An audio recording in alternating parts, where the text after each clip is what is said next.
The morning sun cast long shadows across the cobblestone courtyard of Buckingham Palace, as tourists began gathering for the daily changing of the guard ceremony. Among the red-uniformed sentries standing at attention was James Mitchell, a 24-year-old guardsman from Yorkshire who had been serving the crown for 3 years.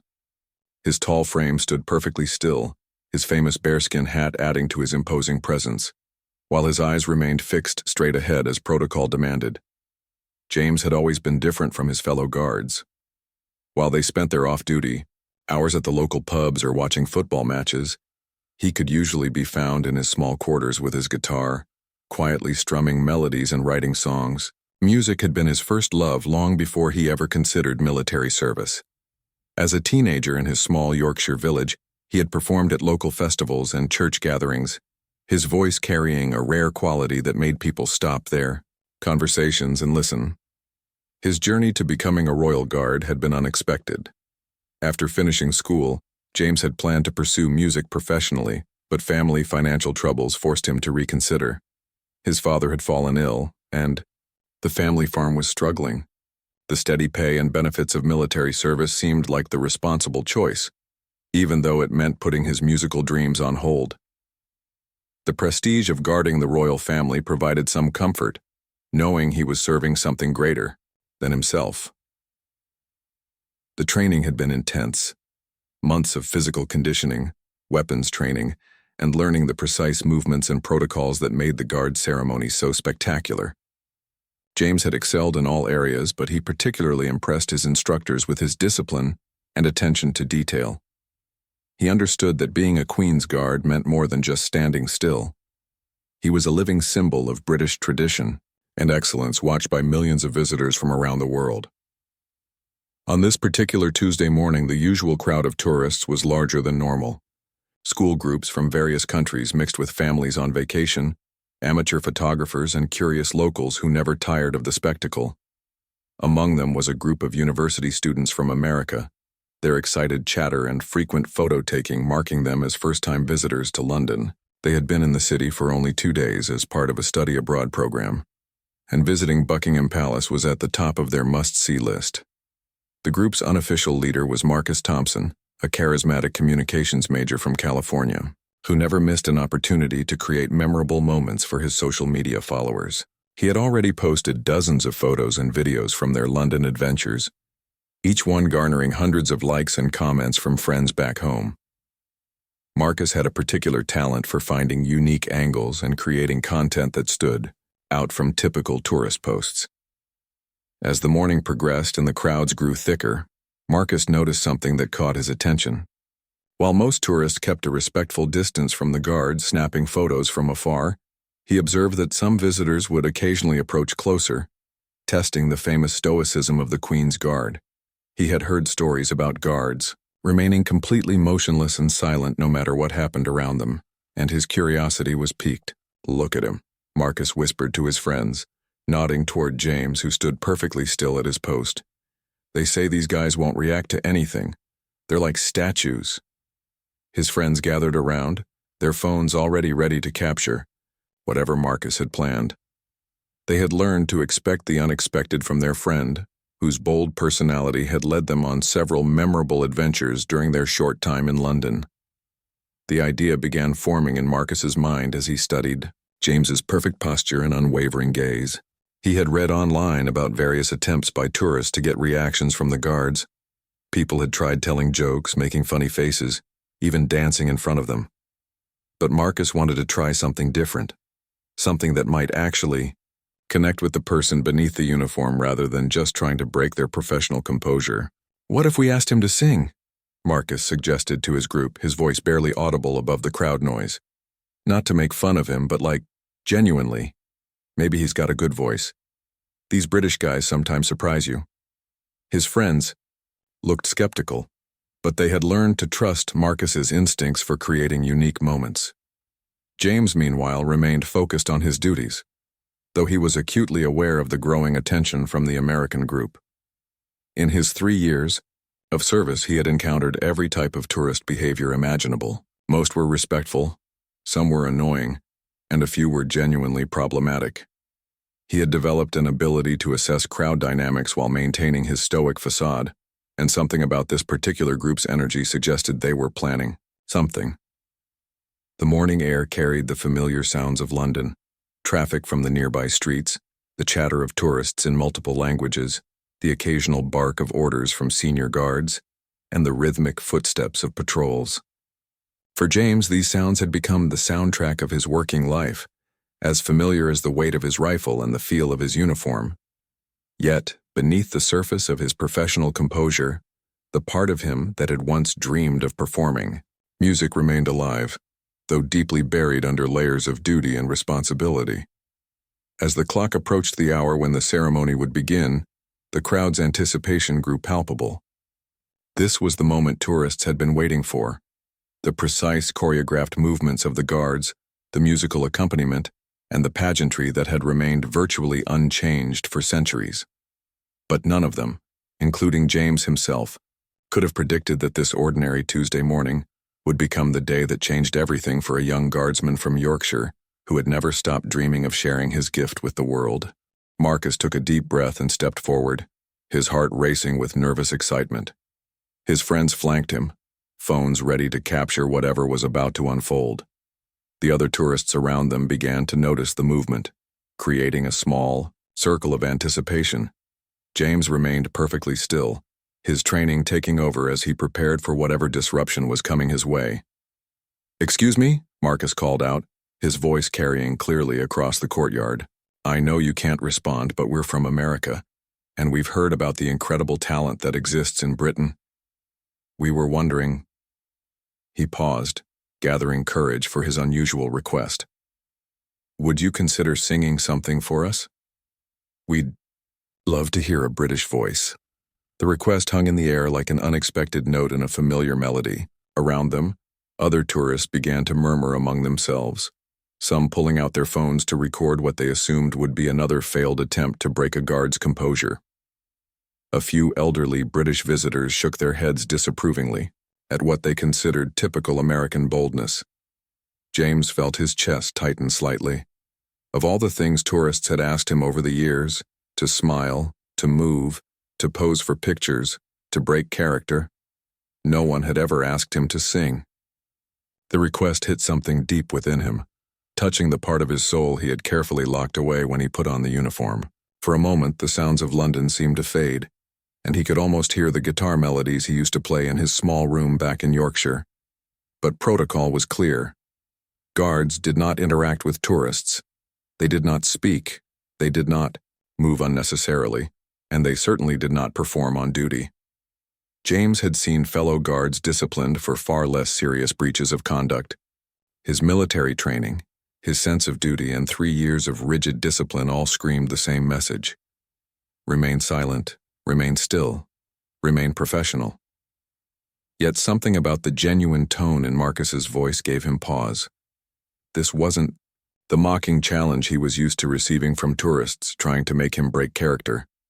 There was something almost hopeful in the young American's request, as if he truly believed that beneath the uniform might be someone worth hearing from. The crowd around them had grown larger, drawn by the unusual nature of the interaction. Business people hurrying to work slowed their pace to see what was happening. A tour guide with a group of Japanese visitors quietly ushered them closer to get a better view. Even some of the palace staff, who had seen every possible tourist behavior, found themselves curious about how this would unfold. Marcus's friends began to encourage him to try again. "Come on, man," whispered Sarah, a music major from their university. "Maybe ask him about a specific song, something patriotic maybe." But Marcus held up his hand, instinctively understanding that patience might be more effective than pressure. James could feel the weight of dozens of eyes upon him. In his peripheral vision, he noticed that even some of his fellow guards had subtly shifted their attention toward the growing commotion. Sergeant Williams, his commanding officer, was stationed nearby and would certainly notice if James stepped out of line. The thought of facing disciplinary action, potentially losing his position or bringing shame to his unit filled him with dread. But then Marcus did something unexpected. Instead of continuing to press for a response or making jokes like most tourists would, He simply said, "I understand if you can't. We just wanted you to know that we believe there are amazing stories and talents in everyone, even when they're doing their duty. Thank you for your service." The sincerity in those words struck James like lightning. Here was someone who seemed to understand that beneath the uniform was a real person with dreams and aspirations, someone who wasn't trying to make fun of him or get him in trouble, but was genuinely curious about the human being behind the ceremony. The moment stretched on, filled with tension and possibility. Other tourists began to join in, not with mocking calls but with genuine encouragement. An elderly woman from Scotland called out, "Och lad, if you've got a voice, we'd love to hear it." A father with 2 young children said, "My kids would think it was magical if you sang something." James felt his resolve beginning to waver.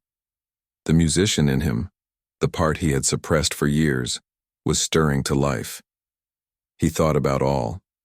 The evenings he had spent alone in his quarters, playing quietly so no one would hear, writing songs he would never perform, nursing dreams he had convinced himself were impossible to pursue while serving. The internal battle was fierce. On one side stood duty, protocol, career security, and the respect of his peers. On the other stood a chance to share the gift that had once defined him, to connect with people through music the way he had always dreamed of doing. The weight of the choice felt enormous, as if this single moment might determine the entire course of his life. Marcus, sensing the internal struggle, added quietly, "Whatever you decide is okay with us. We just wanted you to know that someone believes in you." Then he stepped back slightly, giving James space while still maintaining eye contact that conveyed genuine respect rather than challenging defiance.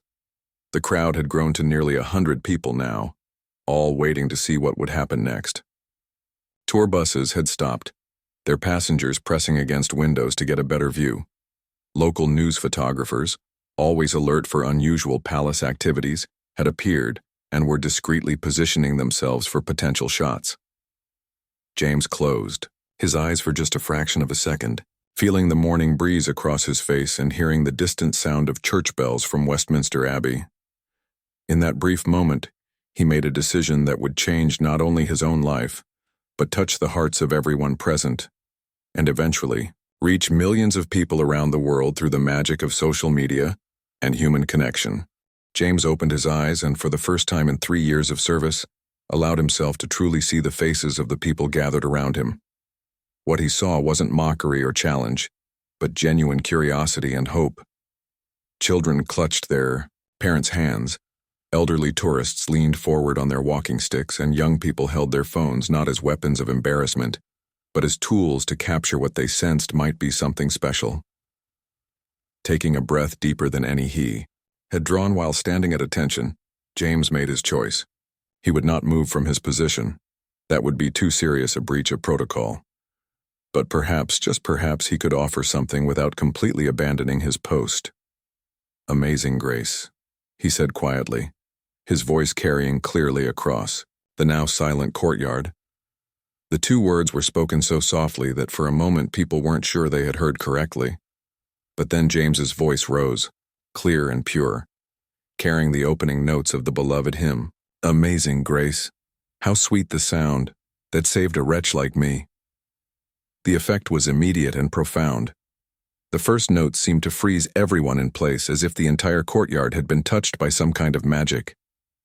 James's voice was not just good, it was extraordinary, rich, warm, and filled with emotion that spoke of years of private practice and natural talent that could not be taught. "I once was lost, but now am found, was blind, but now I see." Marcus felt tears spring to his eyes as he realized what was happening. This wasn't just a guard singing a song. This was an artist sharing his soul with the world. Around him, his friends had stopped recording, their phones forgotten, as they became lost in the beauty of the moment. The crowd had grown completely silent except for James's voice, which seemed to fill not just the courtyard but the entire space around Buckingham Palace. "'Twas grace that taught my heart to fear, and grace my fears relieved." An elderly man removed his hat, holding it respectfully to his chest as if he were in church. A mother lifted her young daughter onto her shoulder so the child could better see the singing guard. Even the palace staff, who had witnessed countless ceremonies and events, found themselves stopping their duties to listen to something truly Unprecedented. James felt something he hadn't experienced in years. The pure joy of performing, of sharing music with others, of connecting with people through song. His voice grew stronger and more confident with each line, years of suppressed passion pouring out in perfect harmony. He remained at attention, his body still following military protocol, but his voice was completely free. How precious did that grace appear, the hour I first believed. Sergeant Williams, who had been approaching to intervene, found himself stopping mid-stride. As a career military man, he knew he should halt this breach of protocol immediately, but he also recognized something extraordinary when he heard it. This wasn't a guard making a fool of himself. This was genuine artistry that reflected honor rather than shame on the regiment. The crowd had swelled to several hundred people now, with more arriving every moment as word spread through the area. Shop owners from nearby streets had come out to listen. Office workers on their way to meetings had abandoned their schedules. Even some members of the royal household staff had appeared at palace windows, drawn by reports of something unusual happening in the courtyard. Through many dangers, toils, and snares, I have already come. Marcus realized he was witnessing something that would be talked about for years. This wasn't just a viral video waiting to happen. This was a moment of pure human connection, the kind that reminded people why music had always been considered one of the most powerful forms of communication. He found himself thinking about James's life, wondering what dreams had been set aside, what sacrifices had been made. The other guards, initially shocked by their colleagues' unprecedented action, began to feel something unexpected: pride. James wasn't making a mockery of their service. He was elevating it, showing the world that the men who stood guard over the royal family were not just disciplined soldiers, but complete human beings with gifts and talents that extended far beyond their military duties. "'Tis grace that brought me safe thus far, and grace will lead me home." A tour bus had stopped nearby, and its passengers were streaming out to join the crowd. A local news crew, alerted by someone's phone call, was setting up equipment at the edge of the gathering. Social media was already buzzing as dozens of people shared videos of the singing guard, with hashtags like "Our Singing Guard" and "Buckingham Palace" surprise beginning to trend. But for James, in that moment, none of the attention mattered. He was lost in the music, remembering why he had fallen in love with singing in the first place. Each note reminded him of evening concerts in his Yorkshire village, of his mother humming along while she cooked dinner, of dreams that had seemed impossible, but now somehow felt within reach again. "When we've been there 10,000 years, bright shining as the sun," the final verse approached, and James poured everything he had into it, his voice soaring above the crowd with a power and beauty that left many people openly weeping. This was more than entertainment. It was a moment of shared humanity, a reminder that beneath uniforms and roles and societal expectations, there existed individual souls with unique gifts waiting to be shared with the world. As the song neared its end, James realized that whatever consequences awaited him, this moment was worth it. For the first time in years, he felt truly alive, truly himself. The musician he had thought was gone forever had simply been waiting for the right moment to return. "We've no less days to sing God's praise than when we'd first begun." As James's voice delivered the final, haunting notes of Amazing Grace, the silence that followed was profound and sacred. For several long seconds, not a single person in the crowd of now nearly 500 moved or spoke. The only sounds were the distant hum of London traffic and the gentle rustle of leaves in the palace gardens. Then, like a dam breaking, the applause began. It started with Marcus, who began clapping slowly and reverently, as if he were in a concert hall rather than a public courtyard. Others joined in, and within moments the entire crowd was applauding with genuine appreciation rather than mere tourist excitement. Many people were wiping away tears, moved by both the beauty of James's voice and the courage it had taken for him to share it. James felt his cheeks flush with a mixture of embarrassment and exhilaration. He had not moved from his position throughout the entire song, maintaining his military bearing even while his voice soared free. Now faced with hundreds of people applauding him, he wasn't sure how to respond.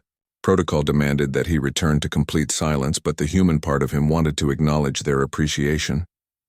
Sergeant Williams approached through the crowd, his expression unreadable.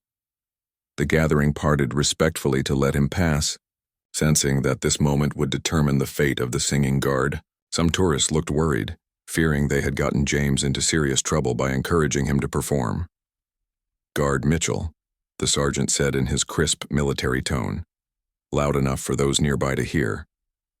James straightened even further, if that was possible, preparing for whatever discipline was coming his way. That was... Williams paused, looking out at the sea of faces surrounding them, all waiting to hear what would happen next. "That was the most beautiful rendition of Amazing Grace I've heard in 30 years of service," the sergeant continued, his stern expression softening slightly. "Her Majesty would be proud to know that her guards possess such remarkable talents." A collective sigh of relief rippled through the crowd, followed by another wave of applause. Marcus stepped forward, his phone still recording. "Sir, if I may," he called out to the sergeant, "we're students from America, and we just wanted to say that Guard Mitchell has given us a memory we'll treasure forever. He's shown us something beautiful about Britain and about the people who serve your country." Williams nodded appreciatively. "And you, young man, showed respect and genuine appreciation, rather than trying to make a mockery of our traditions. That speaks well of your character and your country." He turned back to James. "Guard Mitchell, you will continue your duties as assigned. However, I suspect this won't be the last time we hear requests for your additional talents." As if summoned by those words, a well-dressed woman approached the group. She introduced herself as Rebecca Harrison, a talent scout for a major British record label, who had been walking through the area when she heard James singing. "I've been in this business for 15 years, she said, addressing James directly, "and I've never heard raw talent like that. When your duties permit, I'd very much like to speak with you about some opportunities." James felt his world spinning. In the span of 20 minutes, he had gone from anonymous guard to viral sensation to potential recording artist. The musician in him was thrilled, but the practical side wondered about the implications for his military career and his family's financial security. The crowd began to disperse slowly, many people stopping to shake James's hand or thank him personally. Parents lifted children up to meet the singing guard, and elderly visitors shared stories of how his performance had reminded them of family members or special moments in their own lives. Each interaction reinforced what Marcus had started. This wasn't about breaking rules or creating spectacle, but about human connection through music. Social media was exploding with videos of James's performance. Within hours, "Singing Guard" was trending not just in Britain but internationally. News outlets were picking up the story, describing it as a heartwarming moment that showcased both British tradition and individual artistry. The videos were being shared millions of times, with comments pouring in from around the world praising both James's voice and the respectful way the tourists had made their request. Later that afternoon, as James completed his shift and returned to his quarters, he found dozens of messages waiting for him. Fellow guards congratulated him. His family had seen the videos online and were bursting with pride, and music industry professionals were reaching out with various opportunities. But perhaps most meaningful were the messages from ordinary people who had been touched by his performance. Cancer patients who said his voice had given them hope, military families who felt proud of their service members, and music lovers who had been reminded of the power of unexpected beauty. That evening, James sat in his small room with his guitar, as he had done countless times before. But tonight felt different. The instrument seemed lighter in his hands. The melodies came more freely, and the songs he wrote felt infused with new possibility. He thought about Rebecca Harrison's offer, about the growing online attention, and about the choice he would soon have to make between military service and a music career he had never dared to imagine possible. His phone buzzed with a text from Marcus. "Thank you for trusting us with your gift. You've inspired more people than you know." James smiled, realizing that sometimes the most important moments in life come not from careful planning, but from having the courage to say yes when opportunity knocks in unexpected ways. The young man from Yorkshire who had joined the military to support his family had discovered that dreams deferred are not always dreams denied. Sometimes they're just waiting for the right moment, the right audience, and the right amount of courage to transform both the dreamer and everyone who witnesses the dream coming to life. 3 days after his impromptu performance, James found himself sitting across from Rebecca Harrison in a quiet London cafe, still wearing his civilian clothes from his off-duty hours. The surreal nature of the meeting hadn't worn off. Just a week ago, he couldn't have imagined sitting with a record executive discussing his future as a professional musician. The response has been extraordinary, Rebecca explained, sliding a tablet across the table showing the viral statistics. 15 million views across various platforms, coverage in major newspapers worldwide, and my phone hasn't stopped ringing with requests for interviews and performance opportunities. She paused, studying James's face. But I need you to understand, this isn't just about viral fame. You have genuine talent that could sustain a long-term career. James stared at the numbers on the screen, struggling to comprehend the scale of attention his simple song had generated. Comments came from every continent, in dozens of languages, all expressing appreciation for what many called the most beautiful 5 minutes on the internet. Music critics were calling his voice once in a generation, and established artists were sharing the video with glowing endorsements. What would it mean practically? James asked, his Yorkshire accent more pronounced when he was nervous. I have responsibilities. To my unit, to my family back home. I can't just abandon everything for something that might not work out. Rebecca nodded understandingly. I've worked with military personnel before. We could structure this to allow you to fulfill your current service obligations while beginning to build your music career. Weekend performances, studio time during leave periods, gradual transition if that's what you ultimately choose. The offer was more generous and flexible than James had dared hope for, but it still felt overwhelming. His father had called the night before, his voice thick with emotion as he talked about seeing his son on the evening news. His mother had cried openly, telling him how proud she was that he had found the courage to share his gift with the world. Even his commanding officers had been supportive, recognizing that James's performance had brought positive international attention to the Queen's Guard. There's something else, Rebecca continued. The BBC wants to do a documentary about your story. They're calling it The Singing Guard, and they want to explore themes of duty, dreams, and the power of taking chances. It would involve filming both your military service and your musical development. James felt his chest tighten with anxiety and excitement. A BBC documentary would cement his transition from anonymous soldier to public figure, making it impossible to return to his previous quiet life even if the music career didn't work out. It was a point of no return that both terrified and thrilled him. His phone buzzed with a text from Marcus, who had stayed in touch since returning to America. Saw the BBC announcement online. Whatever you decide, you've already inspired more people than you know. Your courage gave everyone permission to believe in their own hidden talents. That afternoon, James returned to his duties at Buckingham Palace to find a different atmosphere than usual. Tourists approached more respectfully, many simply wanting to say thank you for the beautiful moment he had provided.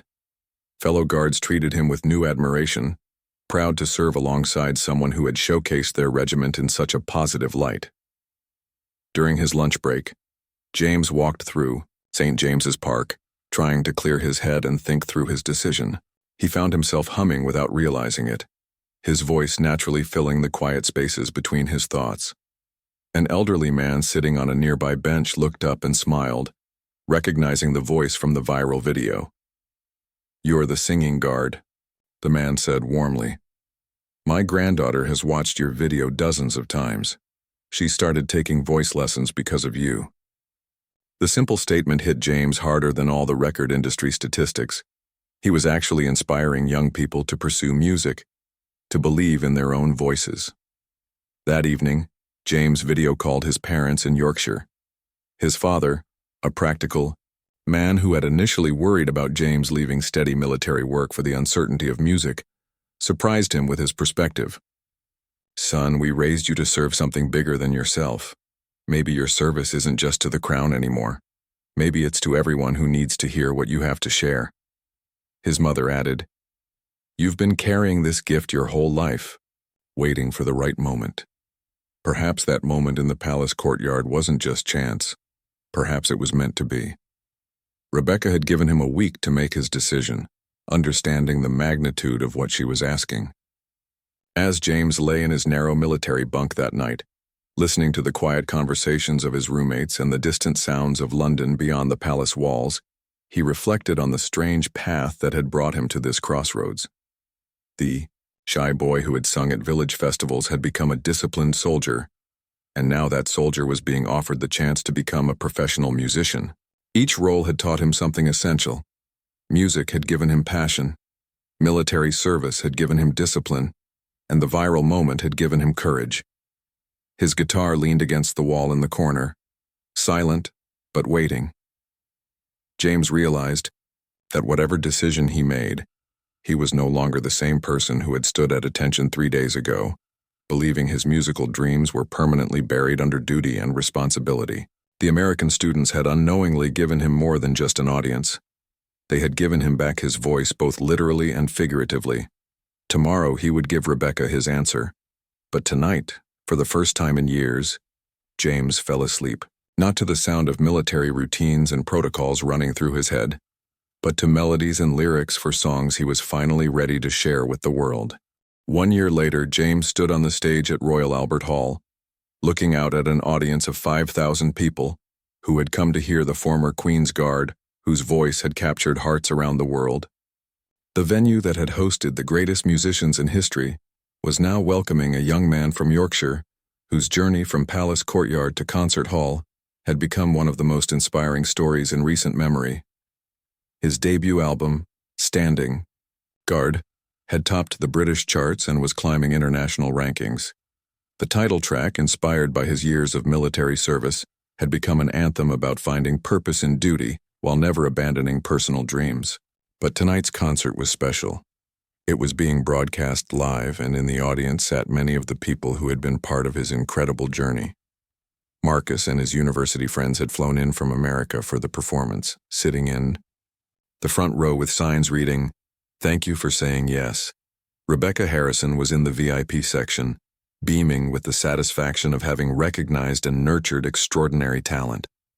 Sergeant Williams, now retired, wore his dress uniform in the audience, representing the regiment that had supported James's transition from guard to global recording artist. The BBC documentary, The Singing Guard, had won several awards and inspired countless people to pursue their own suppressed dreams. Letters poured in daily from people who had left unfulfilling jobs, returned to school, started creative projects, or simply found the courage to share their hidden talents with friends and family. James's story had become larger than music. It was about the universal human experience of balancing duty with dreams, security with passion. "This next song," James said into the microphone, his voice carrying the same warmth that had first captivated tourists at Buckingham Palace, "is for everyone who has ever wondered if it's too late to change direction, too risky to follow your heart, or too selfish to pursue what makes you truly alive." He began to sing Second Chances, a song he had written about the choice between playing it safe and taking the leap into the unknown. The melody was complex but accessible, showcasing the technical skill he had developed through months of intensive training while maintaining the emotional authenticity that had made him famous. The audience was completely silent, hanging on every note. In the royal box, an unexpected figure sat quietly listening. Her Majesty the Queen, now in her 90s but still keenly interested in the achievements of those who serve the crown, had requested tickets to see the performance. When James had learned of her attendance, he had been terrified, but palace staff assured him that she was genuinely proud of how he had represented British values of duty, excellence, and individual achievement. As the concert continued, James performed songs from his album alongside carefully chosen covers that showcased his range. He sang Amazing Grace again, the song that had started it all, and the audience joined in for the final verse, creating a moment of unity that reminded everyone present why music was considered the universal language.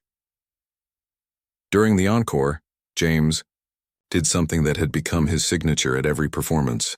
He called Marcus to the stage, explaining to the audience how one young man's respectful curiosity and genuine belief in human potential had changed not just his life, but inspired millions of people worldwide to pursue their own dreams. Sometimes, James said, his arm around Marcus's shoulders, the most important conversations happen between strangers. Sometimes the courage to ask someone to share their gift can unlock something beautiful that changes everyone involved. The standing ovation lasted for 10 minutes, with audience members wiping away tears and calling out words of gratitude and encouragement. Social media exploded with videos from the concert, creating new viral moments that reminded the world of James's original Palace performance and the journey that had followed. After the show, at the reception celebrating the successful concert, James found himself surrounded by music industry executives, fellow artists, and dignitaries.